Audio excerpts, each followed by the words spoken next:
This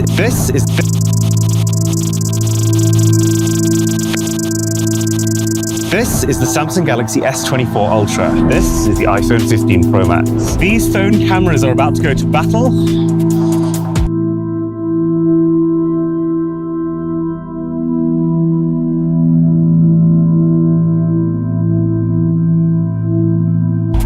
So am I. Last year we tested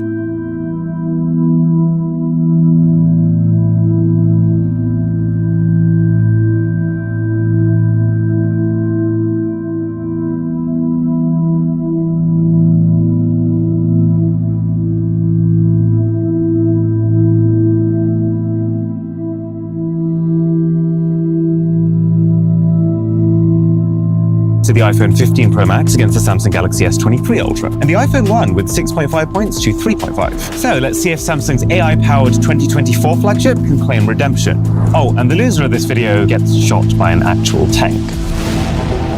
So, I want to start with slow-mo. Can you see the happy look on my face? This is the look of a man who has been asking, nay, begging companies to show some love to the feature for about 5 years, and finally, the S24 Ultra brings it. The phone's capable of shooting 4K footage at 120 frames per second, and I can confirm this is true 4K slow-mo, with no strings attached. Will you notice the difference versus the iPhone when watching back on your phone screen? Probably not, but can you tell when you blow it up onto a TV? Absolutely. Plus, combine that with the fact that any video on the Samsung can now be instantly slowed down even further on the spot by just holding down on it, and I think we can safely say that Samsung has once again become the slow king. Now, because slow-mo itself is probably not important enough to be its own category, we bundle it together into the overall category called special modes, which also includes portrait mode video as well as ultra close-up macro shots. But since both of those features are very comparable between the two phones, like this right here is portrait mode video, and this is what both phones' macro shots look like. The iPhone can get closer, which is really useful, but Samsung's processing makes their shots look crispier. I think it's time to hand the overall category of special modes to Samsung. Selfie-wise, well, I mean, Samsung's last phone beat the iPhone, so its successor naturally wins too. The way I see it is the iPhone is a very consistent 8 out of 10 for selfies. Never exceptional, but always good. The Samsung, though, swings between a 9 most of the time, with Samsung's best being definitely better than the iPhone's best, and then the occasional 6, where it seems to either not quite capture in time, leading to slightly softer than expected face details, or just blurs the face of someone you've unwittingly pulled into your photo, where the iPhone often still manages to keep it sharp. But 85% of the time, I think this takes better shots. They're crispier, they're more impressive, they often look as good as rear camera photos, and they make you look nice. Whereas oftentimes when I take photos with the iPhone, I just feel like I look so rough that I'm half tempted to run the photos through Facetune before showing them to anyone. Now, one of the biggest changes we've been told the S24 Ultra is going to come with is improved noise reduction. And I'm going to be honest with you, if Samsung actually manages to fix their noise problem, well, that's bigger than slow-mo. That's bigger than all of this AI stuff. Why? Because noisy videos are the single biggest weakness of Samsung's cameras by far. And so if they're actually gone now, that's like finally cutting off the weights and letting this thing fly, allowing people to finally focus on all the awesome stuff these cameras can do without having to constantly caveat it with this annoying side effect that seems to follow Samsung around like a shadow. So, is it better? I would say it is. Faces are crisper than they were on the S23 Ultra, and it does get less noise in the videos you take. And, you know, at times, the S24 Ultra shoots such good front camera video that looks so real, it can make the iPhone's footage look fake and unnatural. Samsung's done a lot of things right here, but the main problem of the darker areas of your shot suffering from ugly amounts of noise, that hasn't been solved, especially when you move the camera. It's 5% better than last year, but like, you know, still 50% behind the iPhone. I really want to give Samsung the draw here because of how good I know it can be, but in their current states, if someone offered me one of these two cameras for the purposes of vlogging, until Samsung fixes this and also improves the dynamic range to the iPhone's level, I would pick the iPhone. So far though in this battle, that is 2 points to 1 point, so this camera comparison is already a very different story to the last one, and we might just be shooting an iPhone today.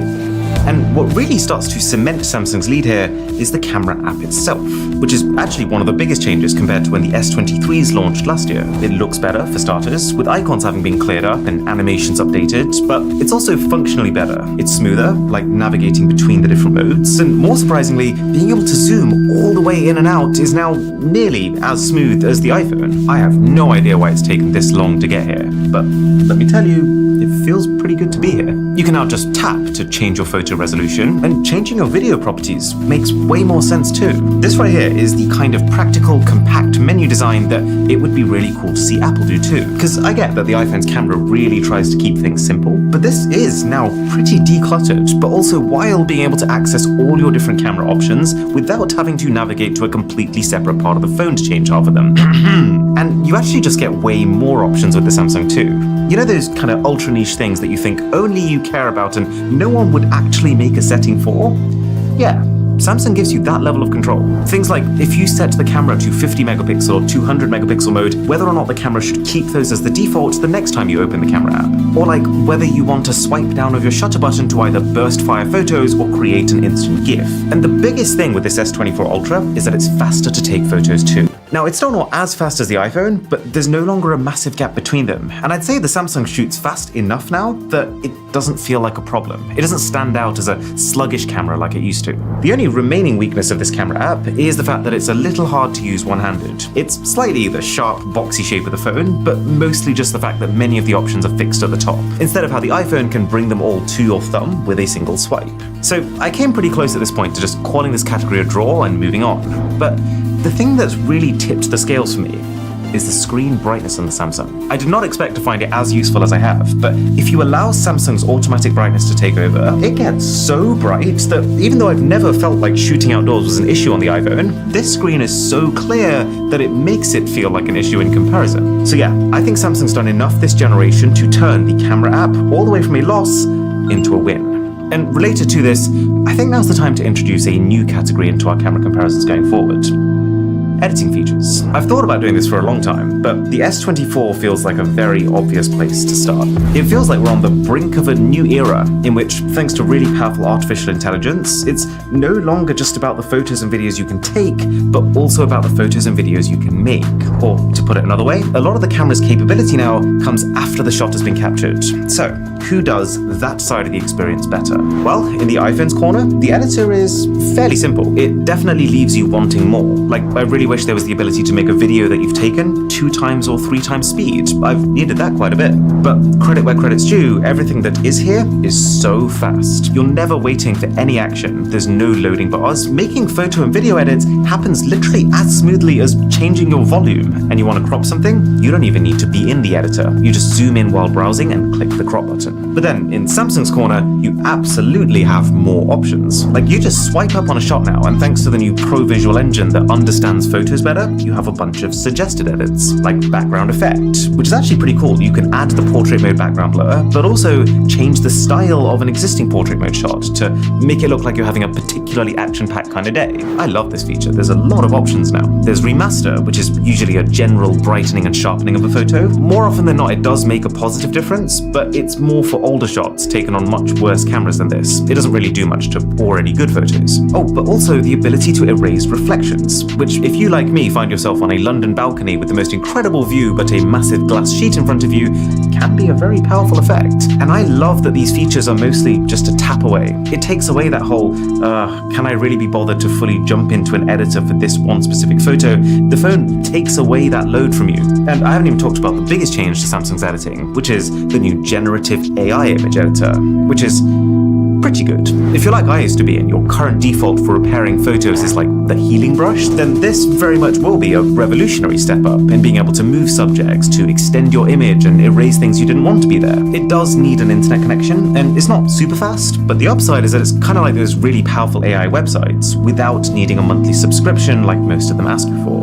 Oh, at least not yet. Samsung's saying that these AI features will only be free till the end of 2025, which I mean, it makes sense, they do create a significant load on Samsung servers, but that's all the more reason that we should be demanding AI features that run offline, on your phone, and don't require them. But even with that caveat, I have to say, Samsung's editing suite is way ahead of Apple's, and the pressure's really on for the iPhone to start integrating AI in a more explicit way very soon.